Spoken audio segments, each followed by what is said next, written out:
Good morning, everyone, and welcome back to the 108th PGA Championship. We're pleased to spend some time with European Ryder Cup captain Luke Donald.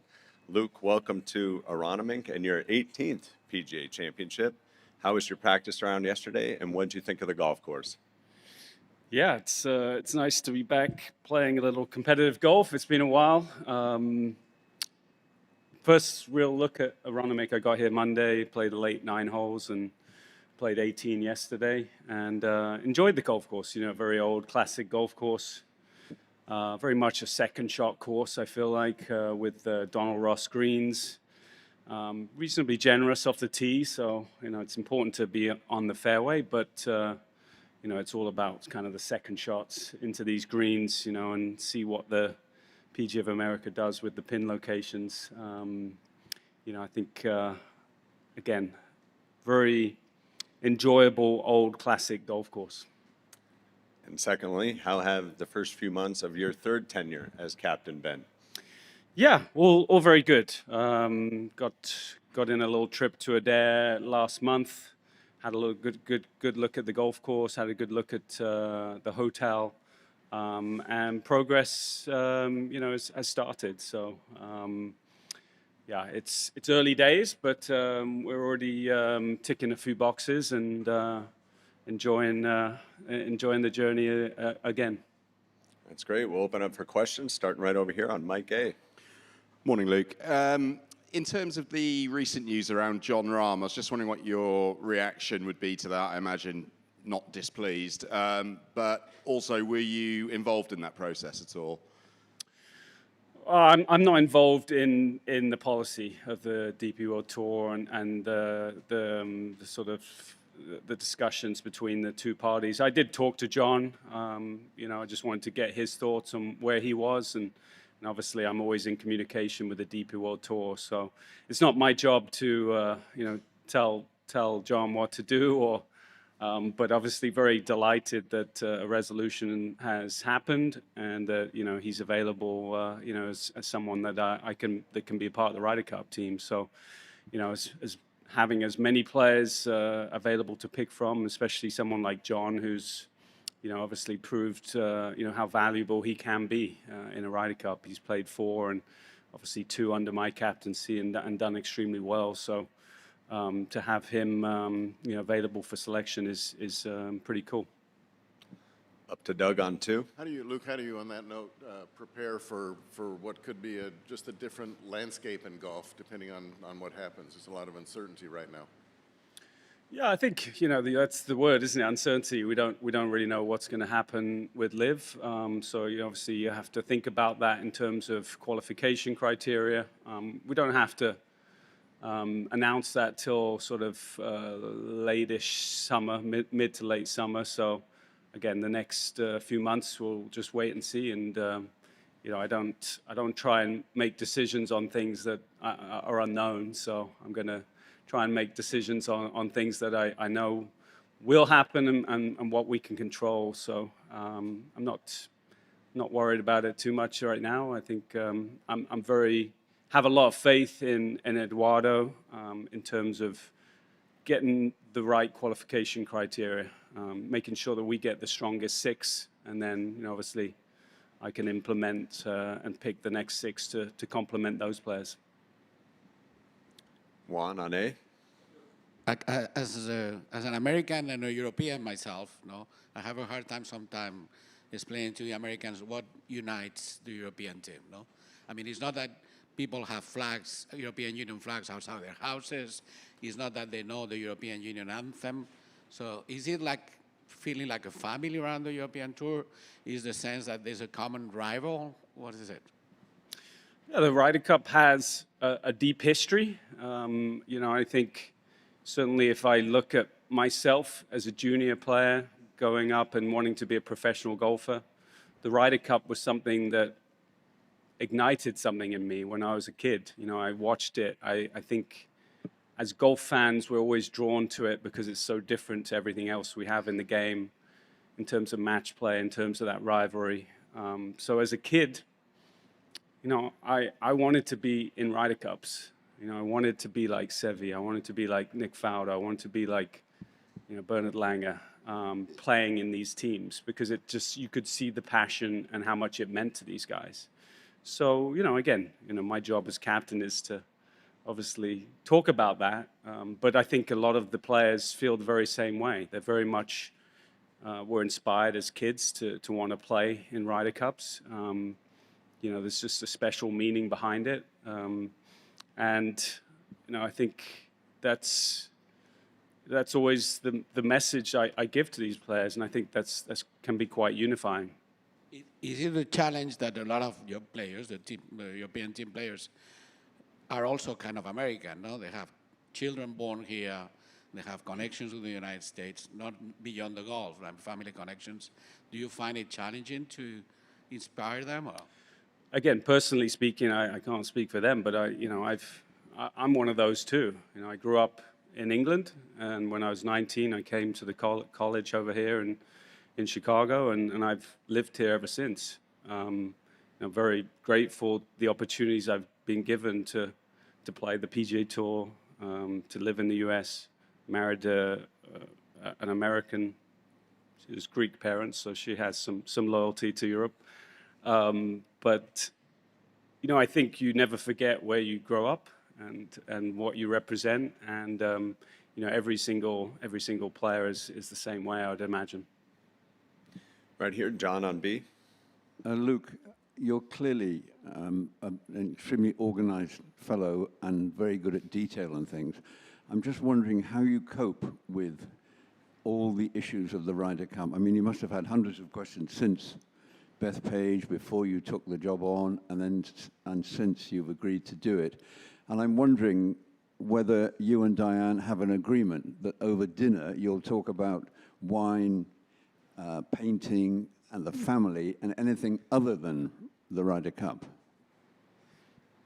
Yeah, I think the dynamic between Diane and I is interesting. I don't get too involved, especially when it comes closer to the Ryder Cup. Right now, we're certainly having some discussions together at dinner, whenever the time is right, about the team spaces. Certainly, I don't talk to her about the golf course. She doesn't really talk to me about ladies' clothes. Like, I just have complete trust in what she does, and she has complete trust in what I do. There are some overlaps, like, right now we're talking about team spaces. There's a distinct difference between one part of the hotel to the other. One's a ballroom, one's sort of part of the old hotel, and which might be better for our team. So those are things that we would discuss together, but there's definitely stuff that I have complete faith in what she does, and she has complete faith in what I do. So we don't need to go into too much detail then. You don't have any feeling that, look, we have to stop talking about this. There are other things going on in our life, the children and all the rest of it. I mean, we talk about other stuff as well.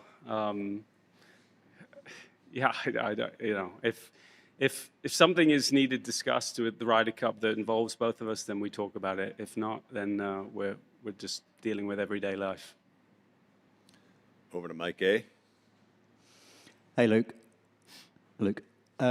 Just one more on John. He obviously said some pretty strong things about the tour, even accusing them of extortion regards to sanctions. Do you think he has any bridges that he needs to build with anybody at the tour or even potential players next year? Well, I think time is certainly on our side. It's 18 months till the Ryder Cup. I was glad that a resolution had come to, an agreement had come to fruition, sooner rather than later. I think the longer you leave that, the more onus it is on me to sort of maybe potentially help with some of those bridges. But, last two Ryder Cups, I've had to deal with the kind of the world of golf. It's been very different to what we've ever seen in the past, and I think there's always going to be people that have different opinions and different viewpoints. But when it comes to the Ryder Cup and the team room, I think they're all pretty aligned, and that's obviously my job to make sure that everyone is aligned. You know, I like to use the phrase, even brothers fight sometimes, you know, but deep down they love each other, and you know, the mission is pretty clear when we play a Ryder Cup, and that's to win. And they understand that putting those feelings, those egos of different personal things to one side is important if you're gonna be successful. So I don't have any real qualms or issues that you know, that the team room won't be unified. Alex on B. Luke, can you give a quick assessment of the course of the Darren Manor and what kind of player it may or may not suit? Yeah, it's a beautiful Tom Fazio, looks really pretty golf course, parkland. A decent amount of space there. You know, it's not necessarily narrow. They did a regrassing this last summer for the option to potentially grow rough if we want to and narrow some of the fairways. But it's just a beautiful parkland course, you know, in the south west of Ireland. You know, a 5-star manor house that has a lot of history, and you know, I think it will be a tremendous venue for a Ryder Cup. It's, you know, it's not a typical Irish links course by any means, but it's certainly you know, a very good golf course. And you mentioned Eduardo earlier. Can you talk about how his role has evolved with you and how much more responsibility, if he does have more responsibility, as your tenure has gone on in the different captaincies? I don't think his role has evolved other than he's evolving with the, you know, how technology is changing, you know, since 2023. I think he's just getting sharper at what he's doing in terms of how he sees data, how he can use data. You know, and I think I have, again, talking with John about me and my wife, you know, I have, again, complete faith in Eduardo. I'm not, you know, constantly checking in on him, but, you know, we're definitely talking a lot about what we could do differently from Ryder Cup to Ryder Cup, how we're going to give ourselves, you know, a slight edge. And, you know, some of that is through statistics, some of that is through the numbers, through the golf course. You know, and I think, you know, I don't think what he does has really changed, but again, he's sharpening his tools and going with the times, I would say. Stay over here. Philip? Luke, obviously there were two different ballot applications. One was the Island of Ireland, which sold out in jig time, and the other one is coming up, which is the global one, which I believe has over 400,000 applications already. How influential or desirable was it for you to have to ensure that there was a strong Irish support base for the Ryder Cup?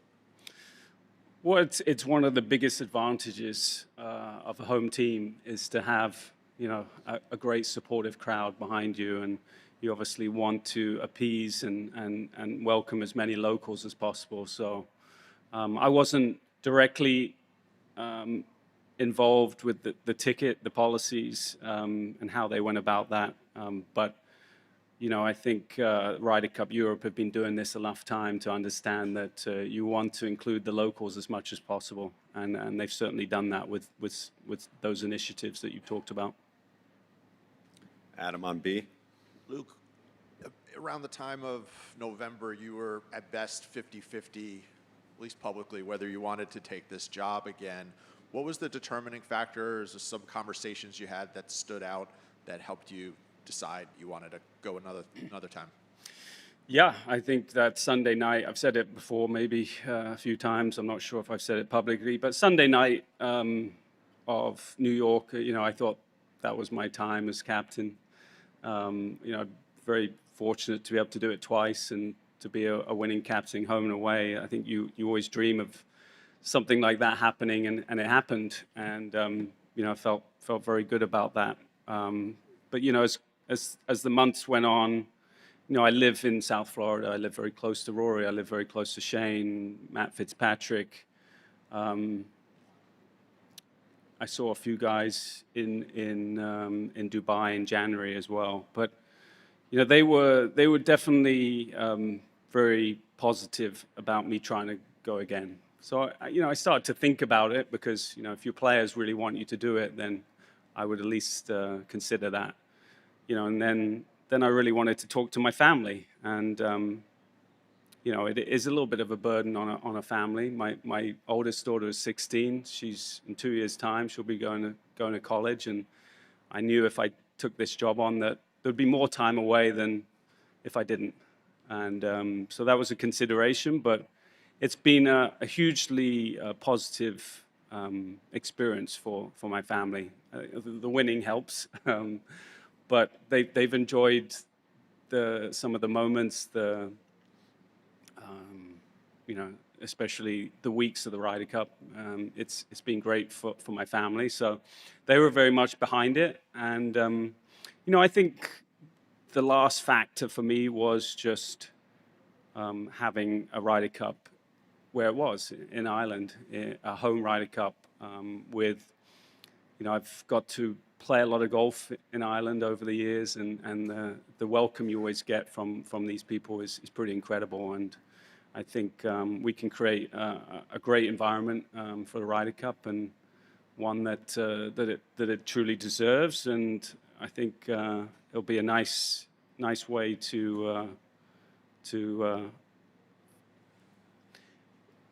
nice way to end a Ryder Cup, being in Ireland with those kind of great golf fans. Do you think if Liv hadn't happened, would you have gotten even one chance to be captain? It's a good question. I don't know the answer to that. I know there was a lot of people probably in line in front of me that went to Liv and obviously gave up that opportunity. But you know, I'm a big believer that things happen for a reason, and you know, when you have those opportunities, to take them as much as you can. And you know, to obviously have one opportunity to do it in Italy was incredible. And now I'm sitting here having 3 opportunities, and yeah, I never would have dreamed that. We'll go 2 more, up to Doug on 2, and then Sean on 1. Two things, Luke. Some of the boys that went to Live, can you ever see a scenario where they have a chance to be captain someday? Right now, obviously, the simple answer is no, just because it's in the policy that you left, and that was stipulated. So, but yeah, I know. Again, there's uncertainty to what's going to happen with Liv in the future, and I'm sure policies do change, but that'll be up to really the tour. And secondly, on your decision to return, did Rosie's sustained high-level performance at his age have any bearing on your decision? Maybe very small. You know, I do love and care about the Ryder Cup, but it's not my responsibility to choose or understand who the next captain would be. I do think to be a captain, you probably want to be immersed as a vice captain at least once, to kind of understand the ins and outs a little bit of what happens that week and leading up to it. So, you know, even with Justin playing well at the beginning of this year, you know, I do think I would always recommend someone like him to be a vice captain at least once before being a captain. So, again, that probably answers that. It wasn't a real big factor in my decision. Luke, same area back here. Sorry. To what extent has Jeff Ogilvy reached out to you for advice or the secret sauce to beating the Americans, and how generous have you been? I've talked to Jeff a couple times just under the tree at Augusta. That's really the extent of our conversation. I have had more conversations with Camilo Villegas, who's a good friend of mine, who is one of his assistants. So, yeah, I'm willing to give them an insight into what we do. I don't think it's that secret, but yeah, I've had a few conversations with Camilo. Great. Thanks for your time, Luke. We appreciate it. Thank you.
Cameron Young is with us now at the 108th PGA Championship. Cameron, welcome to Aronimink and your 5th PGA Championship.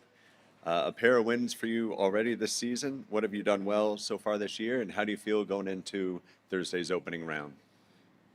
Yeah, I feel good. I mean, the results have been good. I feel like generally I've been pretty solid across the board. There hasn't been a single, like, statistically, there's nothing that's, unbelievable, but it's just solid all around. And I've done a really good job taking advantage of the opportunities that I've had to finish high in tournaments and fortunate to win a couple times.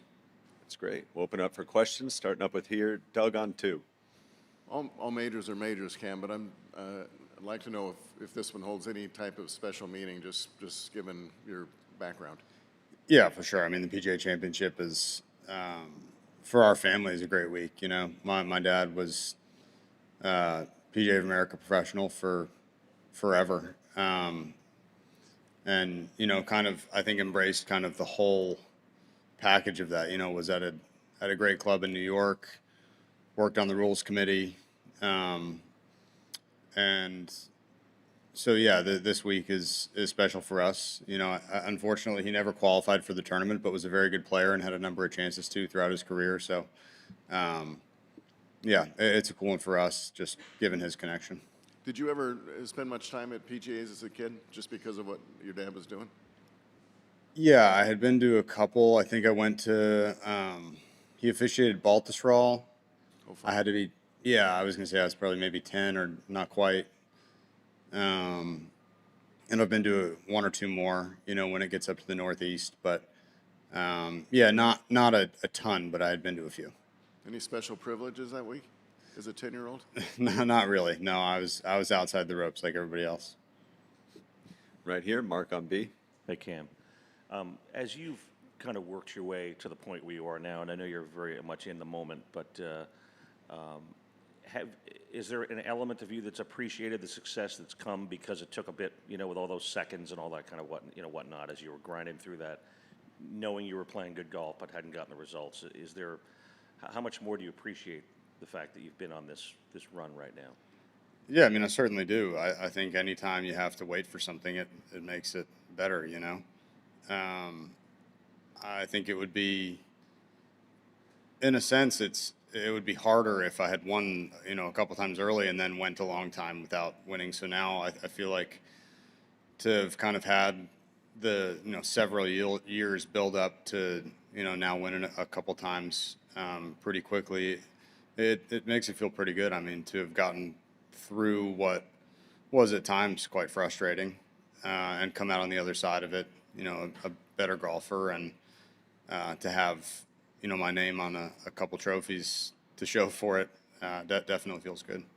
Is there a trick or maybe something you're trying to figure out as you go now to sustaining this and not taking it for granted?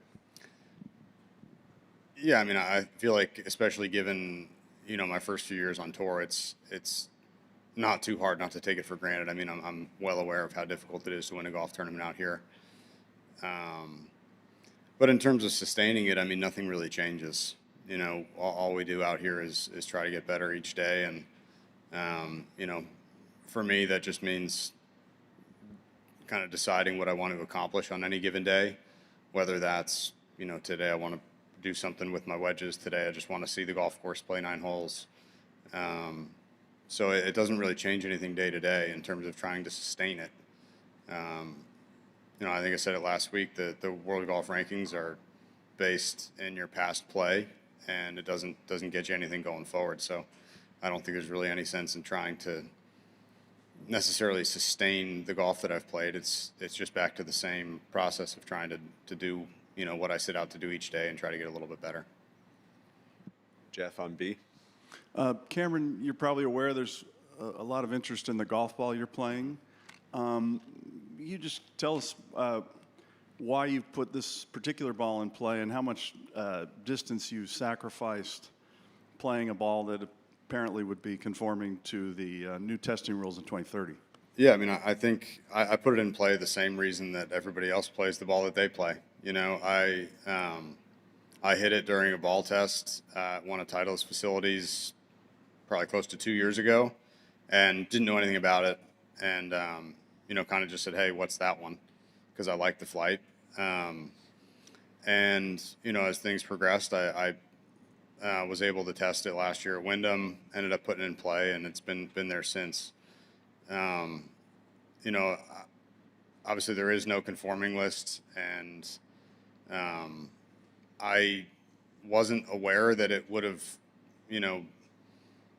I suppose I read something that said it passed that test, but I wasn't aware of that until very recently.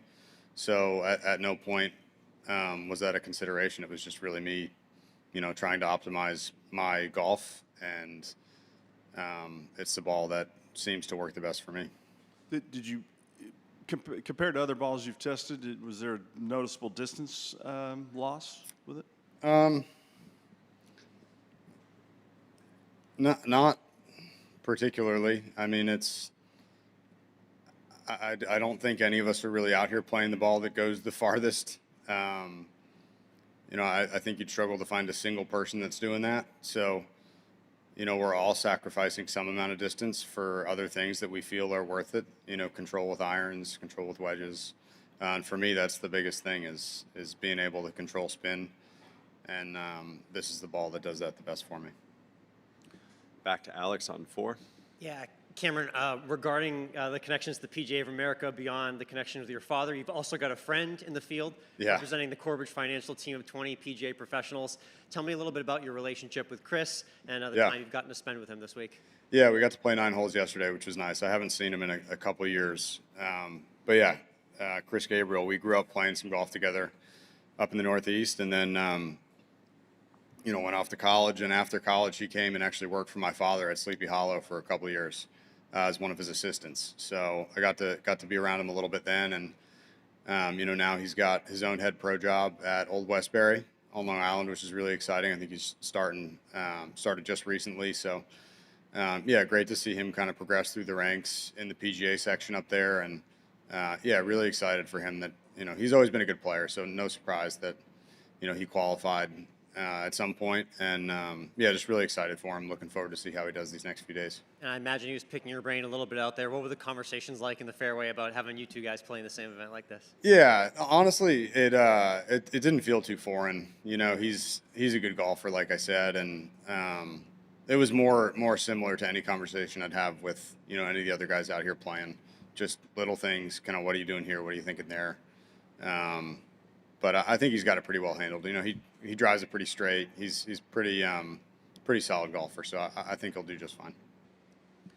Doug on 2. Just to clarify one thing, Cam, do you back here? Sorry, this ball, do you hit it farther than the other one? No, very similar. Okay. Yeah, it's much more. The driver is kind of the easiest thing to deal with, I feel like.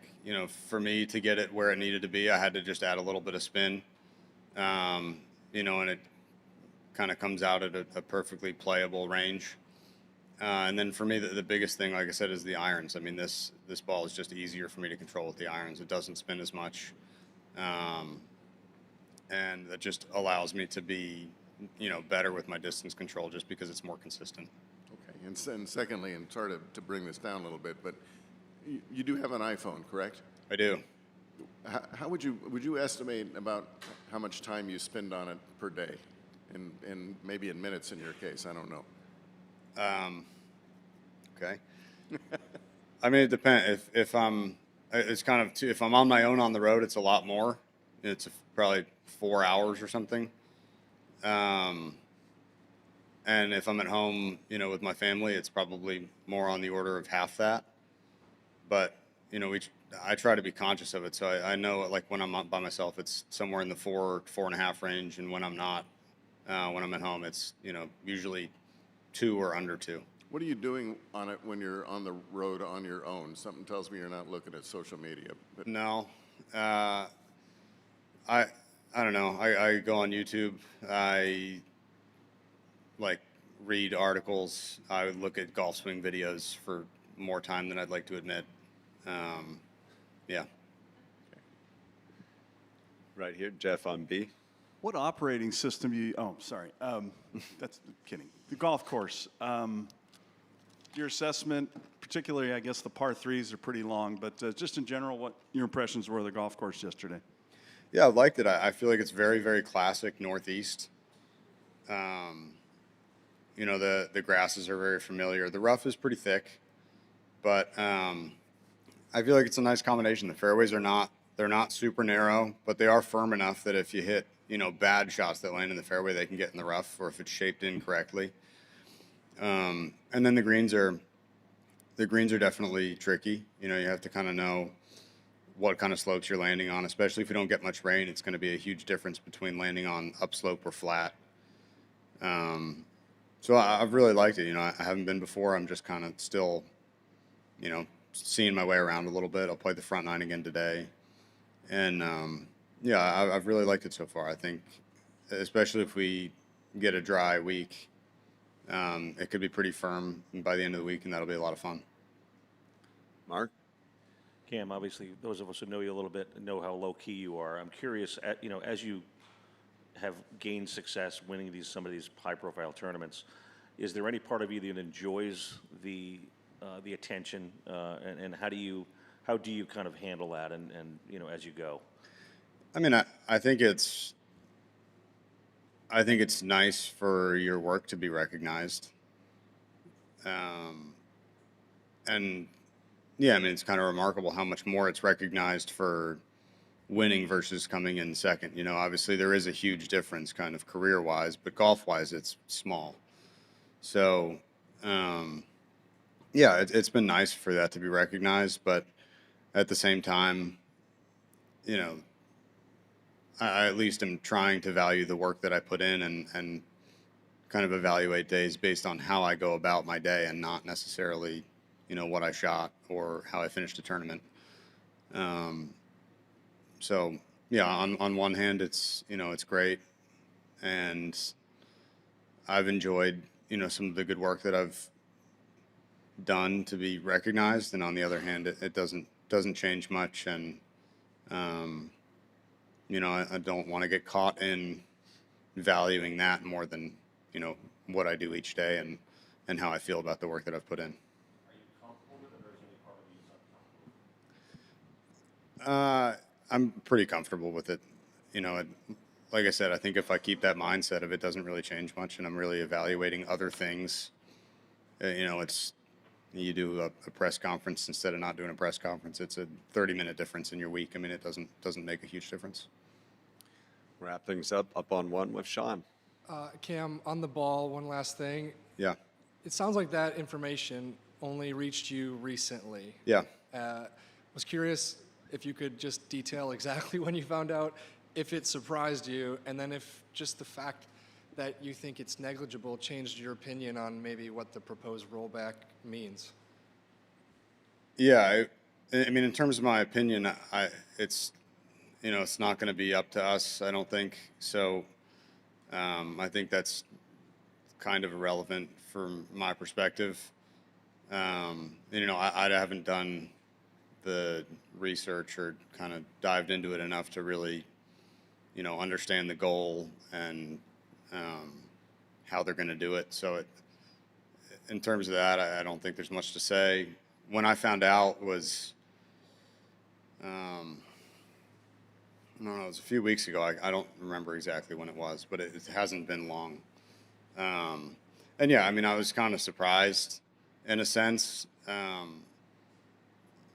But at the same time, I mean, it didn't change that I had played well with it, and I was comfortable, and, you know, I feel like I'm playing a golf ball that's best for, you know, how I'm playing the game at the moment. And, you know, if that works out to mean that, you know, this goes into effect and I'm still playing the ball however many years from now, makes it an easy change. But, you know, the manufacturers are so good. I mean, they're going to find their way to make a good golf ball no matter what the, you know, restrictions are. And so it just doesn't really concern me that much, frankly. Great. Thanks for your time, Cameron. Thank you. Appreciate it. Appreciate it.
Do I get to stand and you get to sit, or no? I'm off to the side.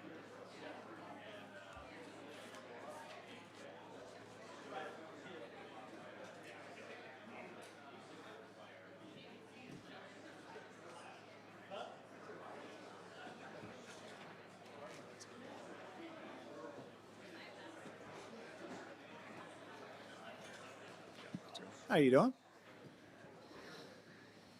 2027 United States Ryder Cup captain Jim Furyk joins us now at the 108th PGA Championship. Jim, you grew up not too far from here. What's it like to be home? Actually, really cool. I looked it up. I was born 11 miles from here, Chester County Hospital, and then raised about 90 minutes up Route 30 in Lancaster, Pennsylvania. So it's nice to be back, see some friends, familiar faces. But, you know, when I think about it, I mean, Philadelphia, this area has got some amazing golf courses. It was kind of a cool place to grow up. So many great old tracks, and obviously Aronimink is one of those. So it's going to be a great venue for this championship. And you've had some time to let this soak in now. When you think about your approach to bringing your team together, where do you start? I think I've said it about the players. I love this generation. I've had the honor to be their captain, their vice captain now for the last few years. I see the heart, the grit. I just love these guys. And so when I look at my job, it's really to create a culture, a chemistry amongst them, and put them in positions where they can be really successful. And then I really look at our organization top to bottom and having really two sets of goals. First, short term. No secret. We want to be successful in Adair, right? We want to go over there and win on foreign soil, something we haven't done in a long time. And it's not going to be easy. We're going to have to scratch and claw. But I think, we have the talent to be able to do that. And then I really look at it from a long-term perspective, and I think something that we really need to improve on and get better at. I'd like to say we need to create a blueprint. We need to create more continuity for our players and for our future captains. And we really need to start making the Ryder Cup more of a priority each and every year, year in and year out, and focus on growing and evolving into the future. And so that's something that I really take seriously, and I think is at the top of the list starting months ago. That's great. Thanks, Jim. We'll open up for questions, starting right here on Mike A. Jim, Johnny McGonigal, Penn Live, Harrisburg Patriot News. You mentioned, the local ties. Does it bring back fond memories for you? How often do you get back to the area, whether it's Lancaster, Chester County, et cetera? Not as much as I would like to. My dad was a golf pro in this area at Westchester Country Club. Finally, I have two kids that have graduated from college, so I would like to get back to the area a lot more. I think raising the children the last 10 years or so has been tough to make the area, but I've got so many good friends in Lancaster. Would love to get back to play Lancaster Country Club. An old William Flynn, and I've always held, when I traveled the world, that was the course for me because it was in my hometown. And so I held that standard of Lancaster Country Club to everything. And now being involved a little bit in some golf course design and such, it's, I think back to how fortunate I was to kind of grow up in this area. There's just so many great golf courses. And one of my favorites is right down the road, Rolling Green. Go over here to Bob on B. Hey, Jim, you mentioned a second ago about putting in place a blueprint for the future. Can you, first of all, how is that different from the blueprint that was sort of put in place after Glen Eagles, and didn't that sort of work for a while, and when did the U.S. maybe get away from it? I don't think the idea is much different than 2014, but I think we could grow, we could evolve at a much better rate. I look back to some, obviously 2016, huge success at Hazeltine, 2021, huge success at Whistling Straits. I think we pull and we grab the foundation from those events. But, there's a lot of different things we can talk about that I think we can grow and get a lot better at. Our logistics, our travel, our schedule. Then we can get into our pairings. It's no secret that foursomes has been a glaring problem. our team play the last 2 Ryder Cups on Friday and Saturday. We've dug massive holes, but foursomes is, the glaring problem. I think there's a lot of stones to be unturned. Our analytics and just how we grow and how we evolve in all those areas. This is something that I quite honestly have been thinking about for years because I've been involved with so many teams. And as soon as Bethpage kind of ended, I really kind of started taking a lot of notes and writing things down and moving forward. I think it's been Terry sitting right here in the front. I think Terry's been a breath of fresh air for us as an organization, as the new CEO. His golf knowledge is quite impressive, but I think bringing that business background and having, when we talked a lot about the long-term goals of this organization, and I think a lot of our ideas aligned. And I'm definitely happy he's joined on, and I think he's going to be a great addition to what we have at Team USA. And just to follow real quick, when were you approached, and were you surprised that you were approached, or did you go to them and say, I'm interested? I'm not a person that ever, I don't know, I didn't want to throw my name in a hat. I didn't want to push that narrative. I felt my experience and knowledge could be of huge help. I was approached, I'll be honest, I was hoping I'd be approached, but I was approached the week before the Masters. And I met with Terry and PGA of America during the Masters week and accepted the job. Up to Shane on 2. Hey, Jim, over here. You mentioned analytics. From the outside and from what little I know, it seems like this is a huge area of focus for Europe and has been for a long time. They have Eduardo Molinari. And also it seems like it's something that is secondary to the U.S. team. You may correct me on that. Maybe I'm wrong. But it's not secondary, but that's okay.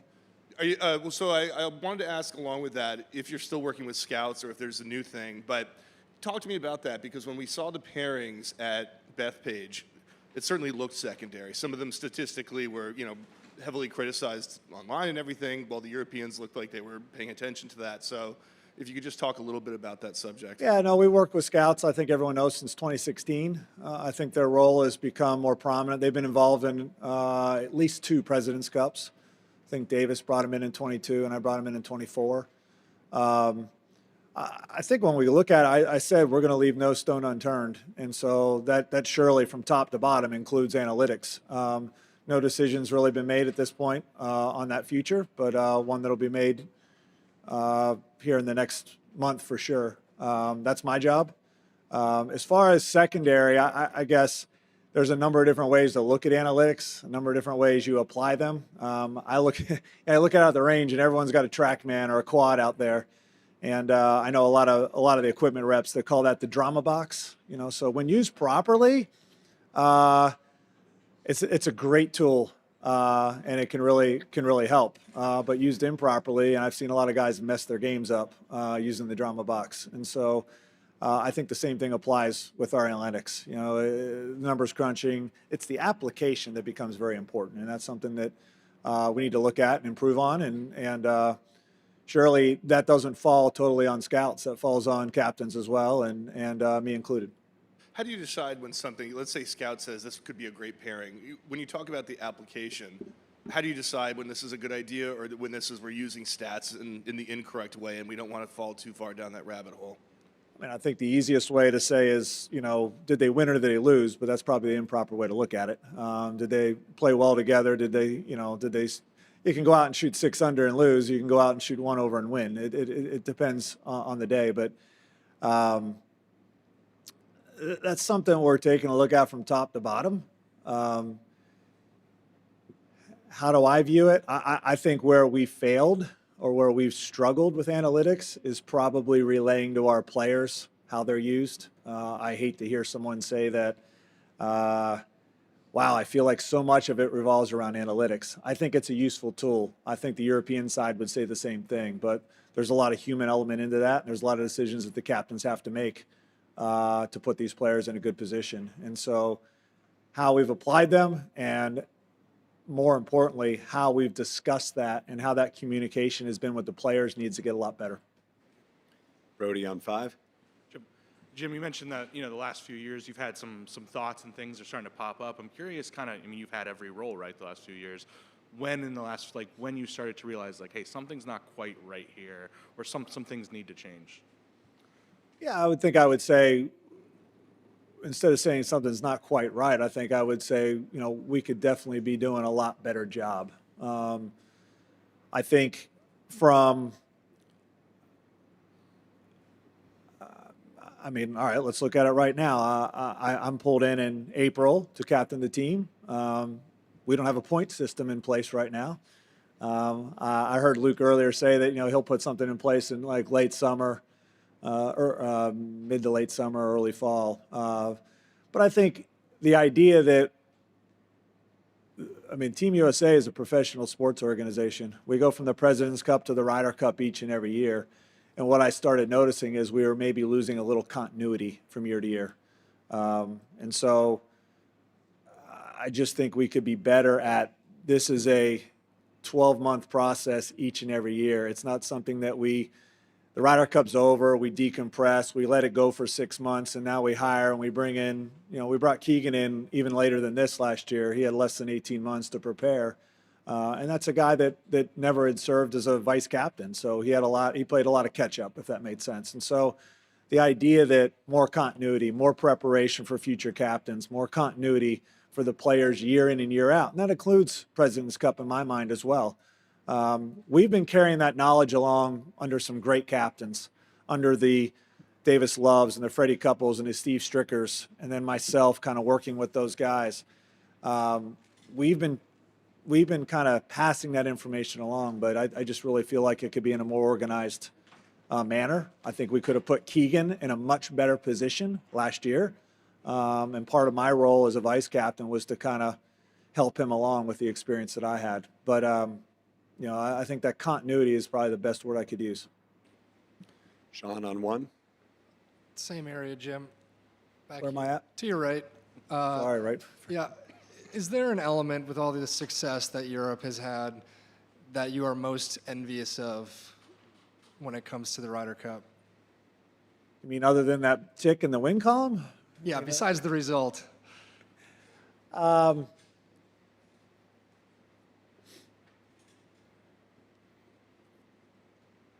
don't know if there's a way to measure. I guess, please ask that question again. Is there something that I'm envious of the Europeans? Maybe envious is not the right word, but when you look at Europe, the structure of the organization, maybe you just answered it with Brody's question, but when you look at them, the results are good for them right now. What element of it really makes you want that element? I guess I'll tip my cap to obviously the results. That's there, but now let's go back to the 60s, 70s, 80s, where the big bad Americans, dominated the Ryder Cup. We're looking at an event in the late 70s that was close to actually being defunct, which is almost hard to imagine right now, considering maybe the greatest event in all of golf. I think the Europeans, under some great leadership, the Bernhard Gallaghers, the Tony Jacklins, folks that served 2, 3, and 4 Ryder Cup captaincies in succession, I think did a really good job of putting a game plan in place. And although maybe they didn't have the depth or the talent at that time, when Seve and Jose Maria and Sandy and Bernhard, and let's go down the list of #1 players in the world, when they came along and they were able to have some of the best players in the world and then some folks that could fill in, that game plan became very important. And they started to have success. And, I don't think we were looking at it that way as an organization back then. Over to Mike A, please. Hi, Jim. Happy belated birthday. Thank you. Thank you. Yesterday. Yes. And I get to share it with you. It's amazing. Just wanted to ask you, did you have any interactions with Jay Sigel? He was a proud member here forever, and he unfortunately passed away last year, but how much would he have loved to have seen a major championship come to his beloved Aronimink? So I didn't have a lot of communication with Jay, probably not until he turned pro and was on the Champions Tour and was a winner there, where I maybe did some events alongside of him. I know that growing up in Eastern Pennsylvania, Jay was the ultimate amateur, lifetime amateur, won U.S. amateurs. I always wanted a shot to play him in match play just because he was the elite standard of amateur golf here in Eastern Pennsylvania. Never really got that opportunity, but we did. I mentioned Rolling Green earlier. We did, I want to say, somewhere around my junior year of college, senior year of college, we finished 1-2 in the state open. He won the tournament at Rolling Green. I finished a shot back. So kind of, we didn't play in the same group, but nice duel. And, always admired his career and what he stood for in the game of golf. And I know Aronimink was special to him. Go over here to Mike B, Dave, and then Alex. Morning, Jim. Happy belated birthday. Thank you. Curious when you talk about making the Ryder Cup captaincy and the leadership more of an annual project, if you will. What does that agenda look like? Is it partnering more closely with the President's Cup captain? Are there other elements you have in mind? I think I have a number of different ideas. I think there's some great captains from the past. Most recently, we mentioned Zinger, we mentioned Davis Love, Steve Stricker, guys that had success, but I think also had amazing plans in place. I think we, look at some of the leaders on our team to improve, what we do and our communication skills. The idea of the President's Cup and the Ryder Cup, I think what we've always done very well as captains. When I was the President's Cup captain, I was bringing on the next Ryder Cup captain as an assistant. I wanted him in that room. I think we've always done a really good job of including the next so that they were in the room and they could grow upon the previous year. I realize the events are different, but they do have a lot of similarities and a lot of the same similar players. So, having Sneds in my room last year, I believe was really key. It's going to help him out a lot this year at Medina. I will, do my best to include the next President's Cup captain and make sure that he's well prepared as well, because I want, the guys that make these teams each and every year to have that continuity, to have that symmetry, so they're not playing with a different offensive coordinator every year, if that makes sense. We do the best we can. But as far as long term, we've got a lot of work to do. And again, I think have a lot of great ideas. I think there's a lot we can learn from outside of our sport as well, whether that's other professional sports organizations, businessmen, CEOs. There's a lot of team building and a lot of structural organization that we can work on. Alex? Yeah, with the exception of maybe Sunday at Bethpage. We're not going to include that one now? No. There's not been much scratching and clawing by American teams. Yeah.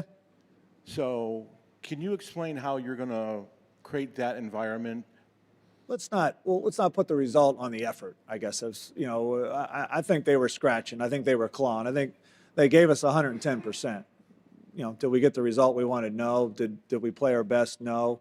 And I think you could say our captains, that we put them in the best positions to be successful. Probably not. So, but go ahead, Alex. No, I'm just. Yeah. I mean, if that's the case, if our captains haven't been put in the best position, what will you do to make sure that you are in the best position? Yeah. Well, I think that I say that. I think we all need to kind of hop in. I mean, no one's going to go out there and say we had a hell of a game plan and they didn't execute. I think when you ask me about Paris, would you change anything? Of course I would. Hindsight's 20/20. We were doing our best to put them in the best possibility positions. They were trying their best to play their best golf. The result will tell you that we weren't happy, but I think there's a lot of things logistically that we can do, that we can improve on our organization. And I mean, the easiest one right off the bat, I mean, just look at the record. I had it in my mind when I came here, but we're like 6-20 in foursomes the last three matches. I mean, I'll go back to the President's Cup where we had pretty much a blowout win by 7 points, and we lost the foursome matches by 3 points. I mean, it's pretty glaring that we're not prepared for that format. And so that's right now, that's first and foremost on my mind.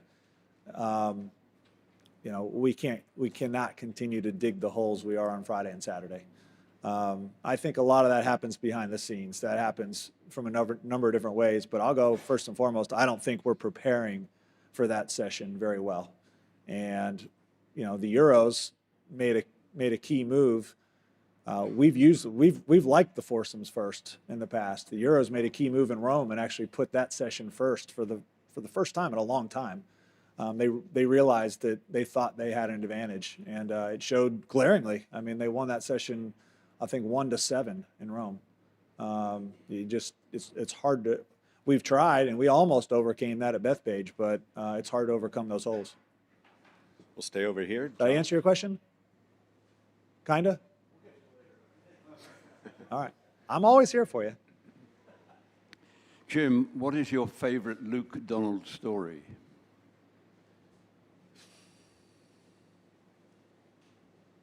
I mean, I would say that Luke and I we've been friendly over the years. I definitely competed a lot against him. I would say, probably I would say, tipping the cap. He spent quite a while at number one in the world, I believe, which I think is it's something that's very difficult to do, and not many people get to that realm. And again, I think he obviously has gained the respect of his players and put in that role now for the third time. So I tip my cap. They've had a lot of success, and I think he's been able to grow and evolve.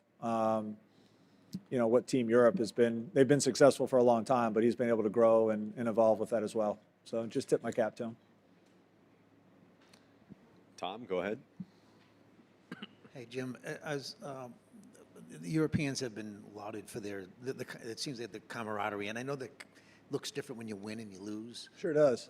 But is that part of, they just seem to, they're bonded, I guess. It seems that is that part of the agenda, and how do you, once you guys start coming together, how do you do that? How do you create that camaraderie and bonding? Yeah, I go back to 08. So, I looked at the Ryder Cup, 97, 99. I kind of, even when we won in 99, we came from 4 down. So the long faces, the folks just looking stressed, the Europeans were having a lot more fun. Well, we're getting our tails kicked. The first time I really had that look was in 08 at Valhalla. And I remember hunching around the 18th green on Saturday night, and our team is loose, they're laughing, they're hugging, and I looked across the green at the Europeans, and they were tight. And I whispered to my wife, I go, oh my God, they look like us every other year. So truly, yes, the more you're winning, the more you have the momentum, the more free and the more loose you are, you're having more fun. I mean, when you're 4 points up. I'm going to tell you, to say that our team doesn't bond, or that we don't get along, or it's just not the same. I'm just not buying in. I think it's a low-hanging fruit. It's an easy way to describe why a talented team didn't get the W. I've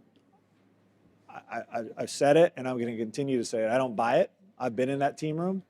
I've seen the joy. I saw 21, the cigars, the hugs, the beers, you name it. I've also seen the tears, and I've seen guys and what it really means to them to be a Ryder Cup player. And I know how special it was for me to play in the Ryder Cup. It's my favorite event. So I don't buy that, but I think it's an easy way to figure out why we haven't been successful, but it's not the right way. Over to A, starting with Juan. So a couple of connected things. Since 2018, the Europeans have been able to have build, rebuild, or redesign golf courses for the Ryder Cup. How much of an advantage is that? And it looks like it's going to happen in Ireland too, no? So how much of an advantage is that, and how do you reduce that advantage? Home course advantage should be, it's one of the most interesting and amazing things about the Ryder Cup. We don't see that in golf hardly at all. And so, you got the home fans. We know the Irish fans will be amazing. And it's an international event as well. The European fans are amazing. Very organized. I think it comes from kind of soccer and the chants and the songs. Even when they come to the United States, their 3,000 can make a lot of noise because of the organization. So we know what we're getting into. And yes, Eduardo, Luke, they'll be looking at it their manner. They'll be trying to do anything they can to kind of tip the scales and give their team a slight advantage. So we know what we're up against. It won't be easy. And when I look at the players, so we've got a lot of talented players, but I also get 6 picks. And I'm going to pick the toughest, the grittiest, the ones that I know will thrive in an away match, that love a partisan crowd and not being. I love that. It's fun being at home. It's fun having the USA chance, but man, there's something about it. I got to chill down my spine every time I got to fly to Europe and play in front of a crowd that was rooting against me. I thought it was great. So in connection with that, how much do you know about Ireland? And how much do you feel comfortable going to Ireland? And do you have a personal connection with Ireland? Well, the people are wonderful. I think some of the friendliest in the world. When I traveled to Open Championships, I always made it a point to go play links golf beforehand. I tried to arrive early, tried to get accustomed to the time change. I went to Ireland and Scotland a lot, both countries, amazing. You know, you walk into a pub and they hear an American accent, you've got 20 friends immediately. Sometimes 20 pints, but you get 20 friends immediately. I think the world of JP McManus, the gentleman that owns Adair Manor. He knows that I'm going to be there shortly. I'm headed over in about 10 days. I've already been inviting to see Limerick. I'm imagining it's a hurling match or a hurling game. Someone's got to help me out. Hurling match. So invited to a hurling match. So JP is a wonderful man and has hosted my family before. I realize he probably won't be rooting for us, but I know he's a gentleman and welcoming. So I think it's a wonderful country. I think anyone around the world would say that, and a very proud group of folks. And I'm actually really interested in learning a little bit more about the Celtic sports. I've talked to Patty about it a little bit, and kind of a country that has their own identity and own sporting world is pretty cool. Go ahead. Jim, Pat Gallen from CBS and Westchester University alum. All right. Yeah, non-Ryder Cup question for you, but a lot of the spectators that will be out here this week are diehard Philly sports fans. From afar, what do you think of the passion of the Philadelphia sports fan and how they show up to major events like this? Well, I got to be careful because I'm from this area. Everyone knows that I do root for the Sixers. Tough series. Probably expended a lot of energy winning the first series. But everyone knows I'm a Steeler fan. I'm a Pirate fan. I'm a Penguin fan. I know that hurts. I will say that obviously very passionate. I grew up in the area where all my friends were Philly fans. Then when they're playing well, when the Phillies are winning the World Series, they're showing up in droves. When they're playing bad and they're still showing up in droves, but they're just going to let you know that, you're not playing so well. You're going to hear some boos. You're going to hear some rough times, but you got to give them credit because they're passionate either way. And they do love their city and they do love their sports teams. Over here, Adam on B. Jim, did you have a chance to talk to Tiger about the role either before or after the crash? And do you anticipate him having a role with your team? Yeah, we haven't spoken yet. I think out of kind of courtesy and for him, his family, and I know, maybe a road to health, I haven't reached out, but I will. Definitely, we'll see where that role may fall. And in the past, I think he's kind of taken a back seat and kind of maybe served as an advice for Keegan and such. And I'll tell you, I enjoyed serving, and I use that word serving, as a vice captain with him a number of times. I think he brought a lot to the team room and a lot of knowledge and a lot of experience. You said there's a lot of work to do and that past captains maybe haven't been put in the best place. Whose fault is that? I don't think you're picking out like a specific, or I'm not going to point a finger at anyone. I mean, we're all in this together, from the PGA of America to Team USA to our captains to our players. But I believe we had a vision in 14 that, got us to a certain point. I just don't think we evolved along the way. And so whether It's PGA of America and its captains along the way. Probably could have done a better job together creating creating a better team atmosphere. Has the PGA empowered you enough to do what you think needs to be done? Yes. I said it before. I think everyone's got their heart in the right place. The officers that I've met along the way at the PGA of America, a lot of them become dear friends. Some of them I still see at home. The heart's in the right place. I really do. I'm going to say it again. I think Terry's a great addition. I think he comes from a little different place in the world of golf and from a sense of business. And I think that the skill set that's needed that he's had throughout his career is exactly what this organization needs. And I think it's going to be a huge asset for our team as well. Wrap things up with Shane on 2. Hey, Jim, a question about Paris for you. One of the criticisms you faced was about your captain's picks, and obviously 3 of them didn't have good records, but when you look back, you go, in what world could you have not picked Tiger or Bryson after winning 2 events, or Phil?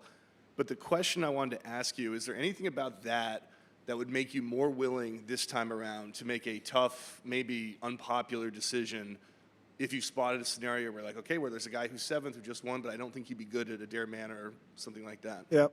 I've actually read a lot of the stuff you've written, and it's very well thought out, so I know where you're coming from on this. If you went back in time to 2018 and the captain's picks were made, Thomas Bjorn was heavily criticized for his picks.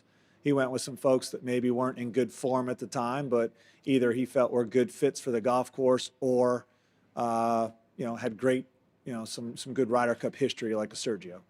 I was kind of put in a position with the guys in present form were pretty long hitters, maybe not necessarily the most accurate players.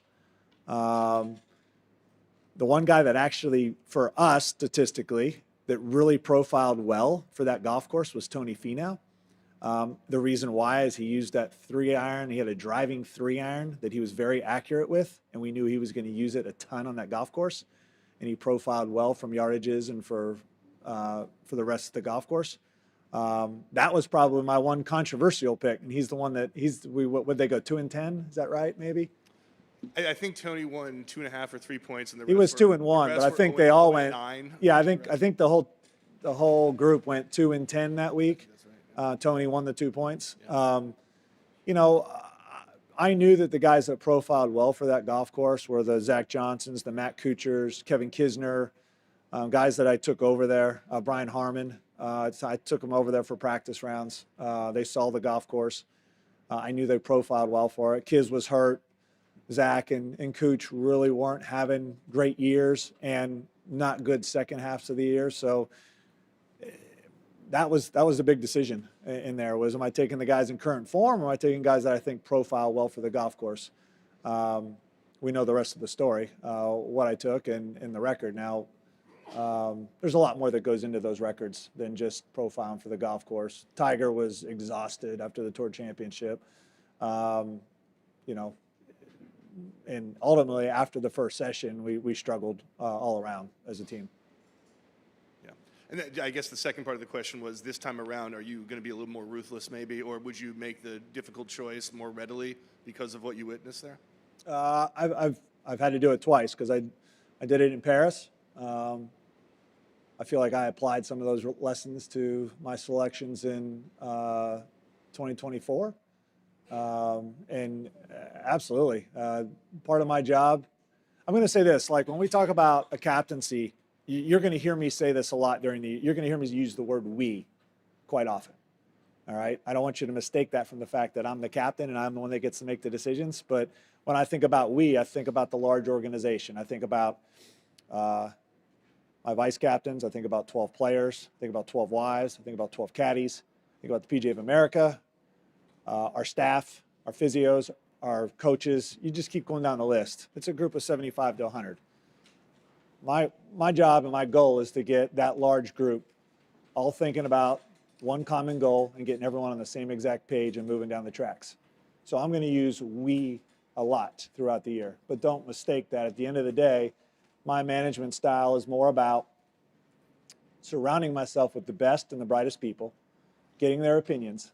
But ultimately, at the end of the day, I have to make those tough decisions. And so those captain's picks, as we're talking about, I'm going to circle back. Yes, I'm prepared and willing and will, make those tough decisions. And we're going to put the best group, we're going to put the best team of 12 together. And that's really important because there needs to be cohesiveness. The pairings need to match. We need to fit the golf course. And I need some guys in good form as well. And so I'll be over there shortly. I'll start identifying. I'm gonna travel to Ireland quite a bit, probably 3 times this year, and I'm gonna start identifying, what it's gonna take on that golf course. I realize there's gonna be some nips and tucks made, and I know there's already been some changes made to grassing and rough lines so that they have options on setup. But we'll start to form, we'll start funneling and forming those opinions next year as well, and getting ready to pick that best team of 12. Thank you. Thanks for your time, Jim. We appreciate it. Thank you. I appreciate it.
Good morning, and thank you all for being here. I'm Terry Clark, CEO of the PGA of America, and I'm joined by our Chief Championships Officer, Kerry Haig.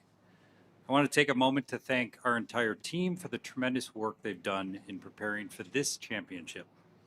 I'd also like to recognize our board and officers for their leadership and support. We've got today Nathan Carnes and Eric Eshelman, who are joining us this morning.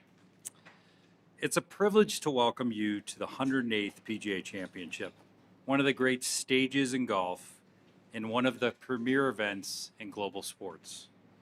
The PGA Championship represents the strongest field in golf, distinctive venues, and a history of remarkable champions and memorable moments. What also makes this championship unique is the presence of 20 PGA of America golf professionals who have earned their way in this week as part of the Corbridge financial team. These are the professionals who teach the game. They grow the game and serve their communities every day. And this week, they compete on one of the biggest stages. Another element that distinguishes the PGA Championship is how each year we bring venues to you that are championship worthy as a test across a remarkable range of courses and conditions. During the Q&A, you'll be able to ask Kerry here, who I consider the best in the business, how his setup philosophy helps the drama, the defining moments, and the champions, the great champions, naturally follow. Aronimink Golf Club is a fitting stage for the PGA Championship's legacy of era-defining champions. And I want to offer my sincere thanks to the membership, leadership, and staff at Aronimink for the outstanding job they have done preparing for this championship. We're grateful for this partnership. Hope you have all been out there to see what a great, great golf course this is. We're also excited to be back in the Philadelphia area, a region with deep roots in the game and fans who truly appreciate championship golf. And it's especially meaningful to be in Philadelphia as our country approaches the 250th anniversary of the Declaration of Independence, drafted and signed not far from here. Before play begins on Saturday morning, we will pause to recognize and honor those serving in our armed forces through a special pre-championship ceremony. We're grateful to the 78th Army Band, the 99th Readiness Division, and the Pennsylvania Army Air National Guard for helping bring that moment to life. And thank you to our volunteers, more than 3,100 volunteers from 37 states and 5 countries, along with our partners and sponsors who make this championship possible. Over the past several months, I've spent a great deal of time listening across our membership and across the game. And one thing has become very clear to me. The game is strong. Play is growing, interest is high, and people are engaging with golf in more ways than ever before. At the center of all this momentum is the PGA of America golf professional. They are the coaches, the leaders, the operators, and ambassadors who carry the game forward every day across our 41 sections throughout the country. They are the heartbeat of golf. One industry leader recently called them the CEO of golf in their zip code. I think that captures it perfectly. If you want to understand the impact these professionals have, look no further than Jesse Dromer from Riverbend Country Club in Houston. A few weeks ago, Jesse won the PGA Professional Championship at Bandon Dunes, and now he'll lead the Corbridge financial team into this championship. You can picture the entire Riverbend community gathering to watch him compete in his 3rd PGA Championship. Kids he's coached, members he's taught, families he's supported, and all those he inspired with the game of golf. And that same impact is reflected in programs like PGA Junior League, which is helping introduce young players to golf every single day. And our PGA professionals are a main reason those players stay in the game. Instruction remains one of the most powerful ways we grow the game, and it's an area where our professionals continue to lead. And their impact reaches the very highest levels of the game. We saw that again last year at Quail Hollow when Scotty Scheffler shared his victory with Randy Smith, a PGA professional whose guidance has helped shape Scotty's journey since his early days of the game. That relationship says a great deal about the lasting impact that the PGA professionals have every day. And we see a clear opportunity to continue to strengthen the role of the PGA professional. We want being a PGA professional to remain one of the most meaningful and competitive careers in sports, with strong opportunities, long-term growth, and the ability to make a real impact in communities across the country. That's what they're doing today. We also recognize our responsibility as stewards of the game and as the voice of the recreational golfer. Today, more than 45 million Americans engage with golf in some form, and we have the responsibility to keep the game welcoming, accessible, and growing. Through our members, our sections, and PGA Reach programs like PGA Hope and PGA Works, we're continuing to expand opportunities for more people to experience the game. And that brings me to our championships. The PGA Championship, the KPMG Women's PGA Championship, the Senior PGA Championship, and the Ryder Cup are extraordinary platforms for the organization and for the game itself. These championships showcase the very best in golf and help fuel our broader mission by allowing us to reinvest back into the game, into the communities across the country. We believe there is significant opportunity ahead to continue elevating these championships, from fan experience to storytelling to partnerships and how we position these events globally. And with the Ryder Cup specifically, we learned a great deal from Beth Page. There were areas that did not meet our expectations or our standards, and we're focused on improving them.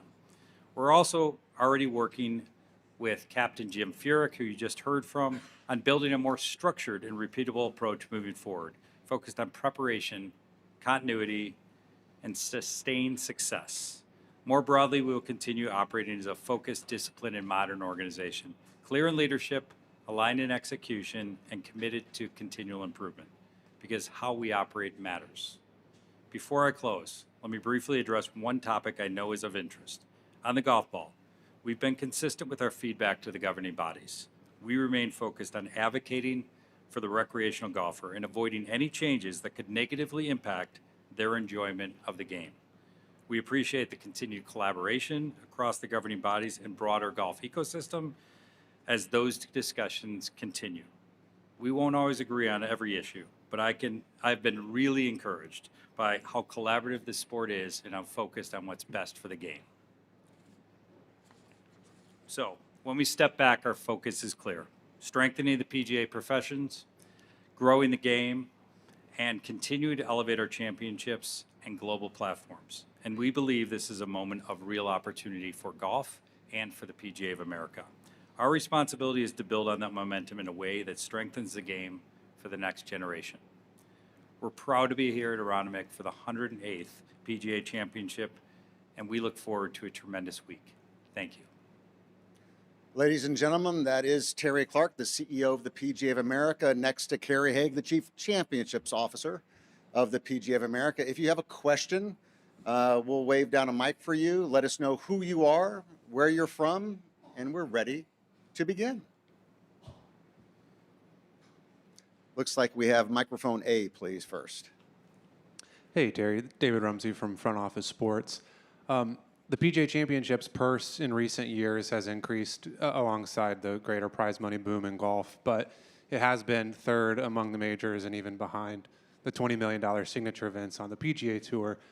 I'm curious, I don't know if you want to break any news about what the purse this week will be, but just in general, what is your approach going to be for making sure this championship continues to be competitive from the prize money perspective while also, staying financially responsible for the organization? Yeah, it's a balanced approach. Thanks for the question.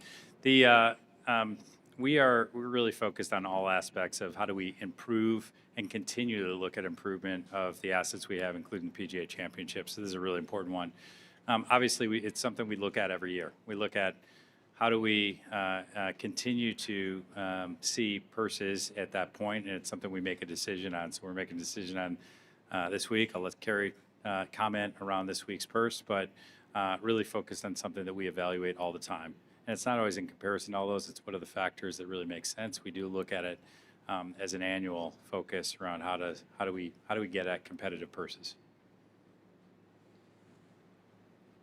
Good. Thank you, David. Mike B, please. Hi, Jeff Shackelford, the Quadrilateral. Two questions for Kerry and one for Terry, if I could. Kerry, there's a very extensive player code of conduct policy posted in the locker room. Can you just tell us how that's different from the one that the Masters implemented quietly this year? Yeah, the player code of conduct, Jeff, is something that we has been a collaborative effort among all the majors and the major tours, DP, World Tour, European Tour. We had a number of meetings to discuss the issue and how we could come up with a program that we feel is fair and effective, so that certainly from our standpoint, which is all I can speak from the championship way, we have adopted the code of conduct, with the aim being to similar to pace of play, in that the policy is written, you can, if a player does something sort of egregious,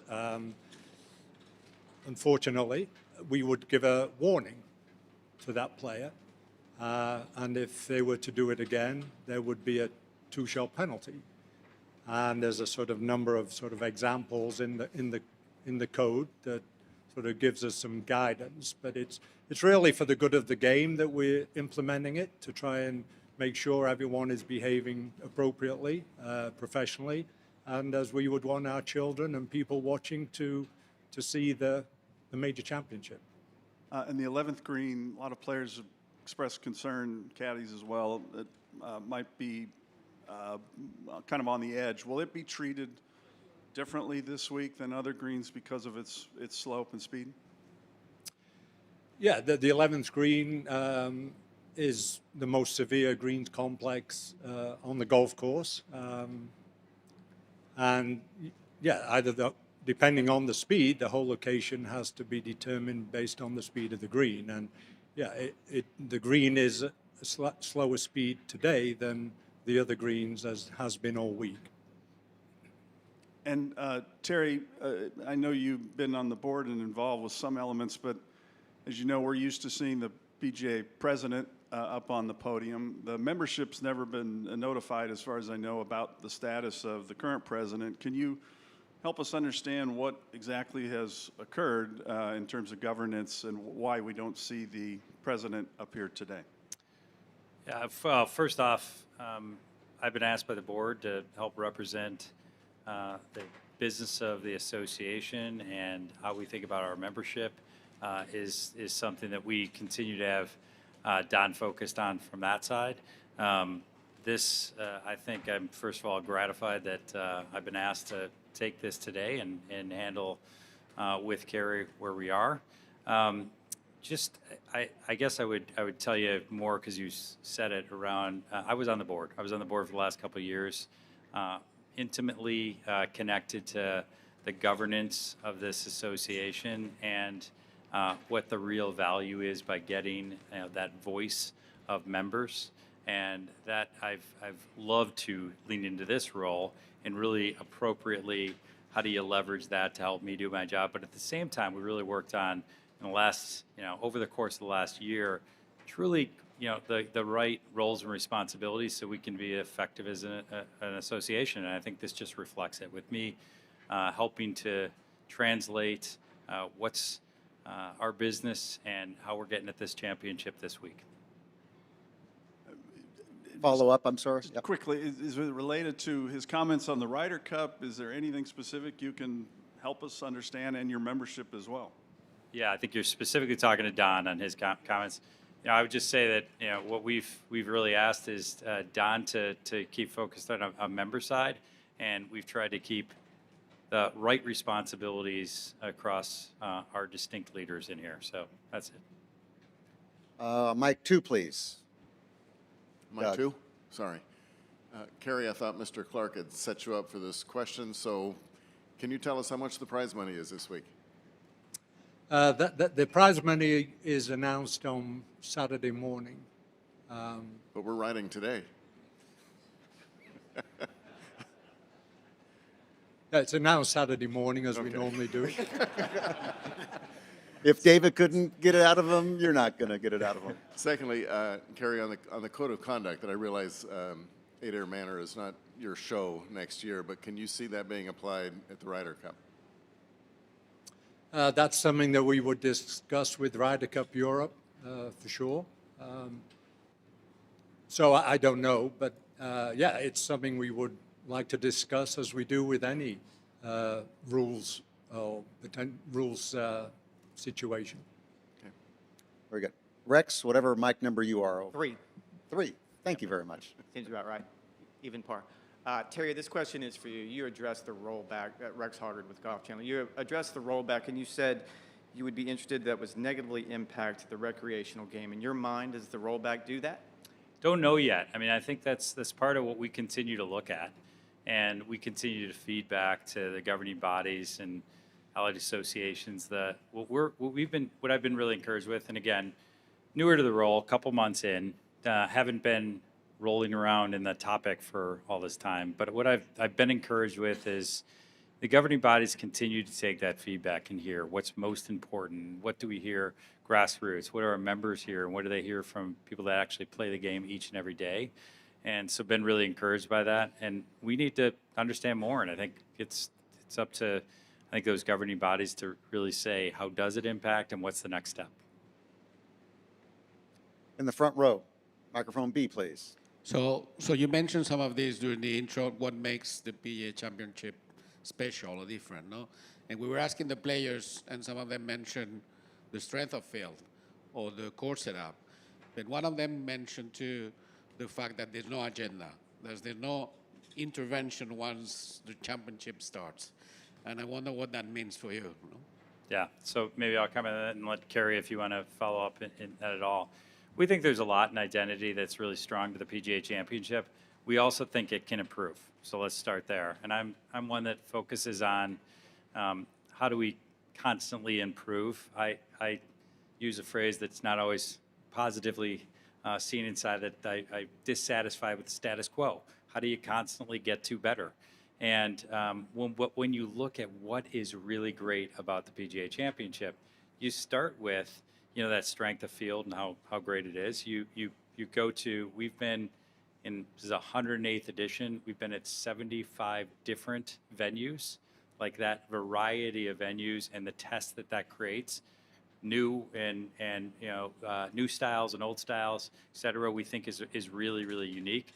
And then I think Kerry's setup and how you really look at setup as a philosophy and how that can really bring great tests, but actually help to figure out who's going to be best that week is really what's important. And we want the players to, win the day, to really go through that. I don't know if, Kerry, if you want to add anything to that, but we talk a lot about how do you continue to strengthen that identity and lean into what's really great about what's been built from our history, but be not worried about how do you continue to evolve for the future. Yeah, I would reiterate what Terry said. We're proud of the fact that we've had the strongest field in golf for the 30-plus years I've been involved. This year we have 97 of the top 100 players in the world from the official World Golf Ranking, and that's something that I think is something to be very proud of and certainly identifies us among any championship in golf. 75 golf courses. Every year we play a new different golf courses, different grass, different architect, different climate, different geography. So the championship never favors one particular player. This week is totally different than last year, will be totally different than next year. So in that way, that's our identity. That's who we are.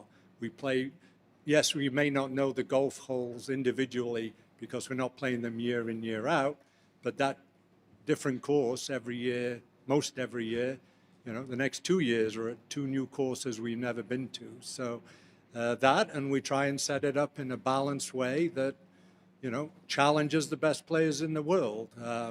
Difficult testing, but obviously try not to go over the top in any particular area, but make it fair to hopefully identify the best player in this week's championship.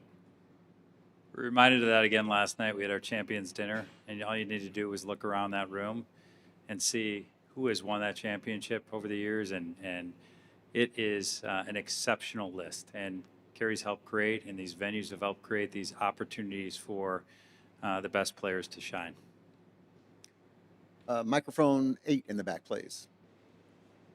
Matt Ward, Golf Today.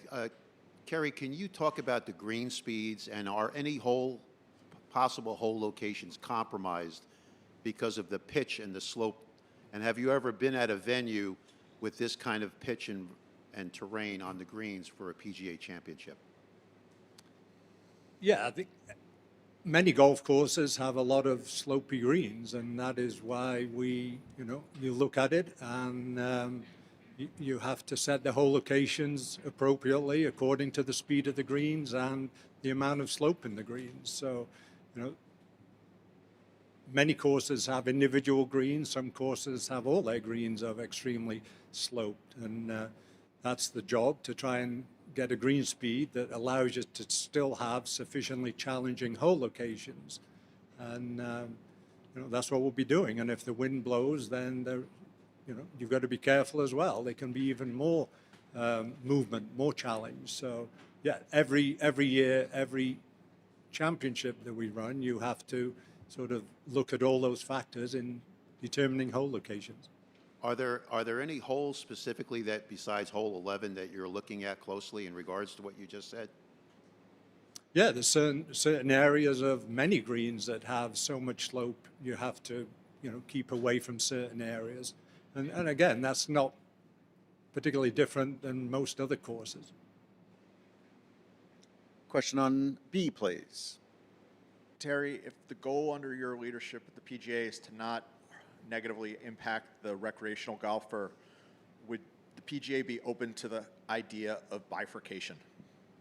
I think we've talked about bifurcation in the past, and I think it's one that we look at as a positive, and one of those areas that governing bodies have really listened to, that we've said if you need to do anything, we're not in favor of bifurcation. We've talked about unification of dates and anything that changes. So the feedback we've given along the way, we think has actually been things that the governing bodies have taken into account. So we're not in favor of bifurcation. Questions? Questions twice? Thank you very much. Mic number 4, please. This is for Kerry, Brendan Porath from Friday. Yesterday, Rory McIlroy said that strategy off the tee this week is, quote, pretty non-existent. Wonder if you understand that point of view at all, and from a setup perspective, if you can do anything to counter that point of view. The golf course architecture has many different forms, and and many golf courses do. Some have trees, some have lesser trees, and our job in terms of setting it up is to set it up based on what has been presented. Here at Aronimink, as Terry touched on, the conditioning of the golf course is incredible. John Gosling, the director of agronomy, Dave Stefanik, the superintendent, have done incredible work to present what is a fabulous golf course. And at the same time, we need to thank, Aronimink Golf Club and the members and the president for their commitment to close the golf course in November and have no members play since November up until, well, they still haven't played until after the championship. And that commitment shows what a great partner they have been and how they want to showcase their remodeled golf course that Gil Hans and Jim Wagner did. And it's a beautiful golf course. Certainly agronomically, the lesser trees help the grass and the conditions, which you see for yourself out there.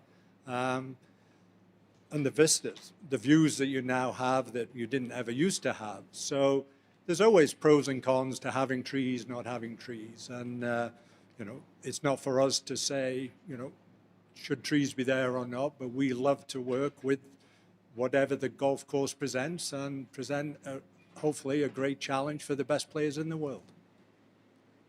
Front row.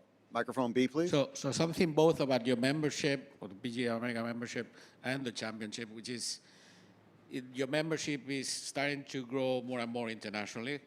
You have more of an international presence. Half of the field this week, almost half of the field, is international players. So I wonder, how do you embrace that, and how do you see that as an opportunity? I think as you think about the PGA of America, we think we have an outsized opportunity to have impact.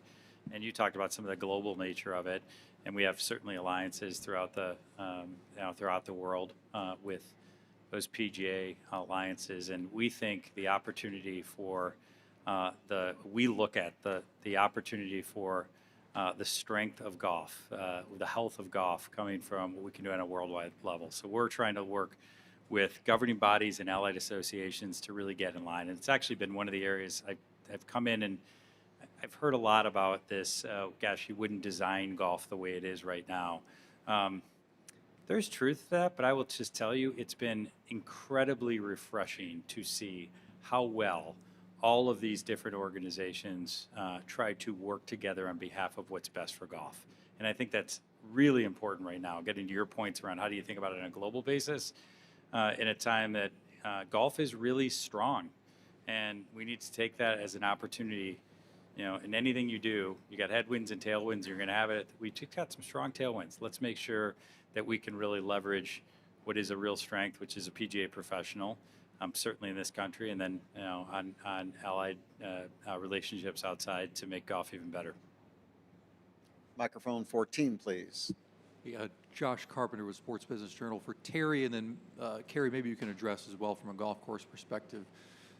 Terry, your predecessor talked at length, I think, about the commercial viability of the May date, why it made sense, you know, beginning of the golf season, ability to cross-promote with TV partners.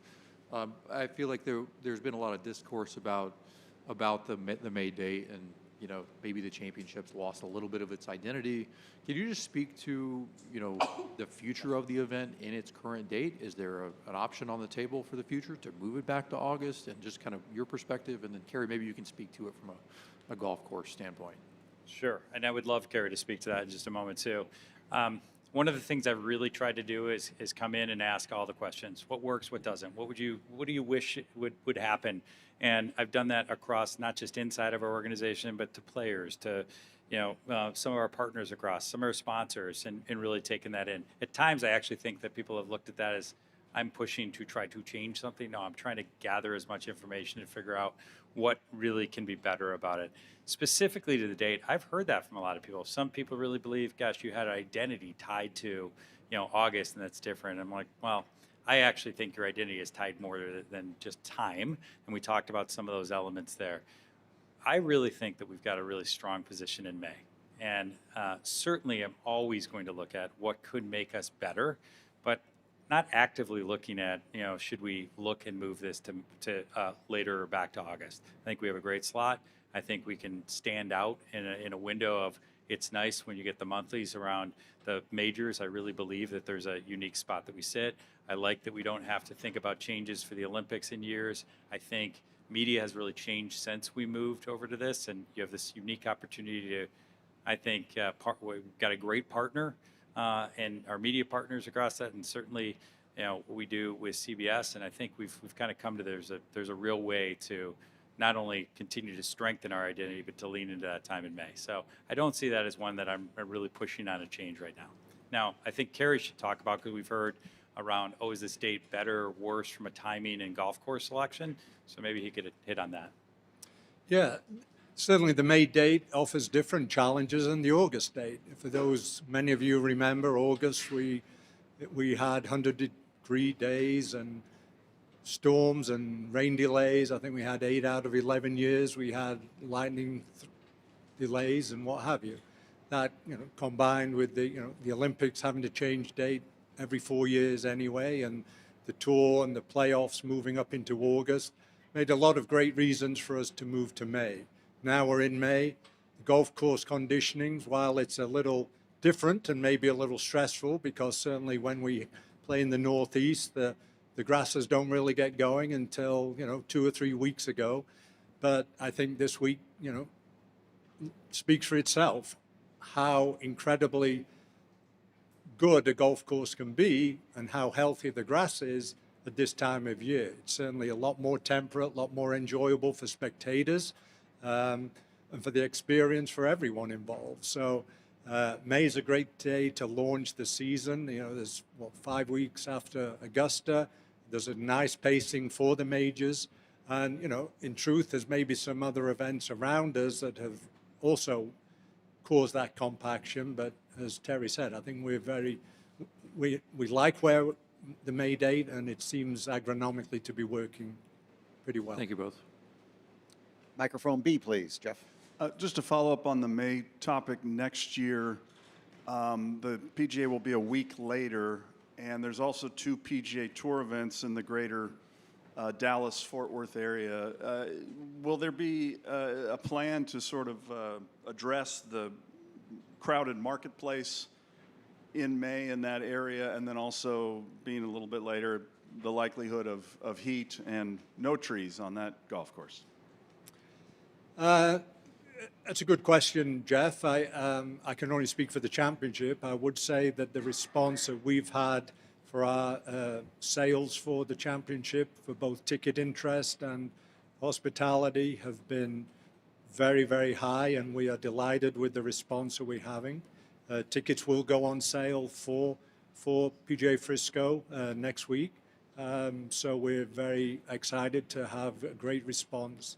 And in terms of PGA Frisco itself, we have continued to make tweaks and changes and improvements to the golf course based on the feedback we've had from the 2 championships that have already been played there, including adding a large number of shade trees to help the spectator experience, as well as some tweaks and adjustments to the golf course itself based on feedback from the players. So we're extremely excited to come to Dallas. I can't speak for the tour of how they're still going through their discussions of next year's schedule, but from our standpoint, we are delighted, we're excited. Omni are a great partner, and it'll be fun to see how the players perform on a really tough, challenging golf course. Just adding one other element to that, I am new to the Dallas area, so that's been fun to get engaged in the last couple months there. But I was very surprised and actually really pleased at finding out this is the first time a men's major has come back to the Dallas-Fort Worth area in over 60 years. There's a huge amount of excitement. We did a year-out event the week before last, and just the excitement from the community.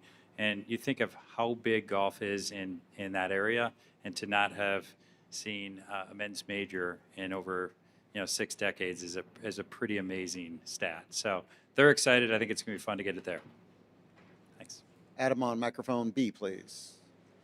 Terry, in the aftermath of the Ryder Cup, there was some questioning whether the PGA should run that event. How do you plan to address those concerns?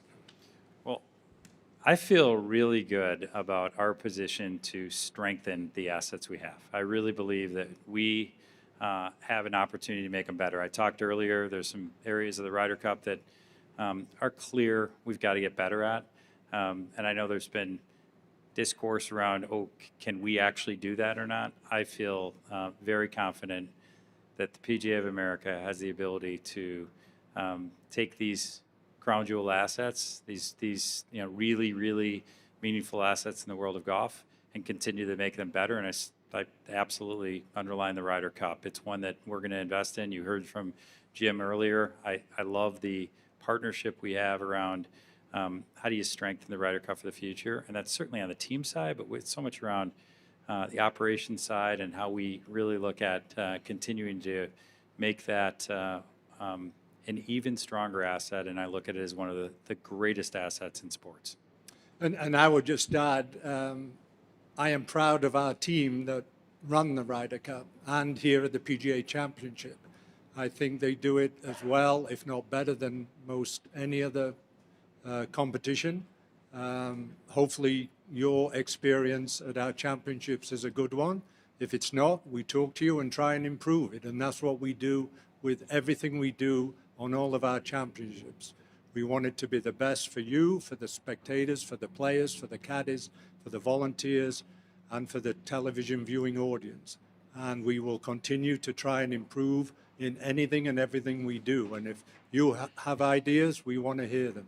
Yes, there were some behavioral issues that we're aware of, and we are actively and have actively made changes to our communication, to our process, to our protocols, and will do so every championship moving forward.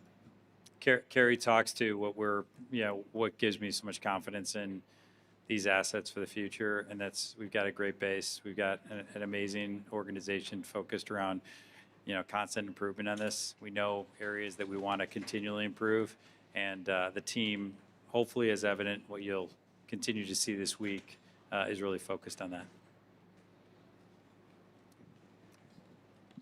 Yes, microphone number 12, please. Terry, the field at a major championship is obviously largely influenced by what happens week to week on the PGA Tour. Are you concerned that when the Tour separates into a Tier 1, Tier 2, that you'll have to revisit the criteria that you use for PGA Tour players to qualify for the championship? Oh, that's a good question, and I'm glad you asked me versus Kerry, because he's probably better qualified to answer that question. I've said it throughout, we are constantly looking at how do we make our championships even better. One of the things that we think is core to our identity is strength of field, really getting the best in what we do. And we will continue to focus on that as core. So the elements of comparison, I'm looking at really how do we have the strongest field in golf here. Yeah, and I would add, Eamon, that as we do now, we look at every tour, every money list, every points list, and if that were to change or tours were to change that, we would continue to look at either or both of those. To Terry's point, we want to identify the best players to invite them to be able to play if they're not already exempt. And we continually, adjust and change some of those criteria based on how the game evolves and how tours evolve. Microphone A, please. Hi, Emma Dooling with the Philadelphia Business Journal. This is for both of you. I'm going to take you little bit local here, but now that you're a few days into the event, can you talk about what the experience has been like so far hosting at Aronimink and in the Philadelphia area as a whole? Yeah, I'll start. I can just say the partnership, as I said earlier, between us and the club, but just as importantly between Newtown Township and the whole community have been incredible. The traffic control, the police, the security, the entire spec teams that we have used and worked with have been first class. And obviously, the first 3 days, the support that we've had from spectators to attend has been wonderful. And, we are sold out for the 4 championship rounds and look forward to welcoming a sports crazy community to enjoy what we hope will be a truly great championship. Yeah, the Philadelphia area has been amazing. This has been we talked earlier about venues being so important and variety of those 75 and venues in 108 years, and we were last here in 1962. We were excited to come here because we know this is a market that really values championship golf, and it has been even better to come here and experience it. Get with fans, see stuff the last few days, and we're just looking for that to continue over into the weekend. We know this is a city that really has a real interest and excitement around what we can do this week. Let's hear from Eamon again on mic number 12. Terry, moving aside from May versus August, would you ever consider playing this championship outside of the United States? It's another question that we've been getting a little bit this week. I don't see that being a real focus as far as right now. It's not something that I've really looked at and discussed. I think we have a great identity, and that identity tied to those venues here. We have plenty of opportunity to establish that identity as part in this country. So I don't look at something like that as something I'm really interested in focusing on right now. I never say never, because we're always trying to improve what we do, but I wouldn't put that as a high priority at this point. Ladies and gentlemen, thank you very much for joining us at the 108th PGA Championship. Enjoy the rest of your week.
For us, Andy, that we expect him to win all the time. He only has one win in 2026, and we're like, dude, what's going on? Well, the fact that he's had 3 runner-ups in a row the last 3 starts, you surely expect him to be right in the middle of this. And then, you know, to win major championships, you've got to be a little bit fortunate. You've got to make a key putt or 2 when you really need to.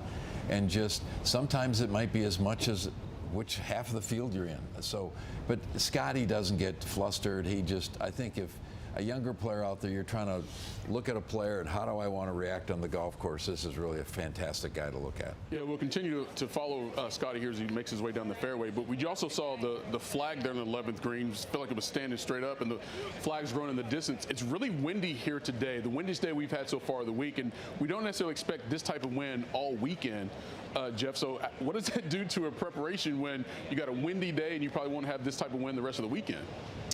Yeah, well, there's some wind forecast the next 2 days, but I think it's a different direction, which will be interesting. So this, sometimes you can just throw out almost everything you learned today because the winds, the holes are going to play completely different. But it's giving them a feel. They've had 2 relatively still days. They're getting to see the course play very differently. Some holes that maybe felt short, going to feel long today. Some holes that felt long yesterday, maybe feel a bit short. They're just going to dry the greens out a little bit. It's just giving them a sense of a different way this golf course can play. Yeah. If you have 3 perfect days to practice and then it's windy on Thursday, then that's really challenging on Thursday. So it's getting more of a feel for playing golf here, understanding what might happen if the wind picks up. Right. Just experience and information that you have but you may not need by the time you get to Saturday, Sunday. But Andy, we heard from Sam Burns earlier, especially now on Wednesday. I mean, how much is your preparation focused solely on the greens? I think that as these guys get closer to Thursday, they're trying to fine-tune what they're doing. Hopefully you've spent a lot of time on the greens already this week. With this wind, it'll change how the putts react on the greens. But I think this is a day, this is anything you're trying to just get fine-tuned.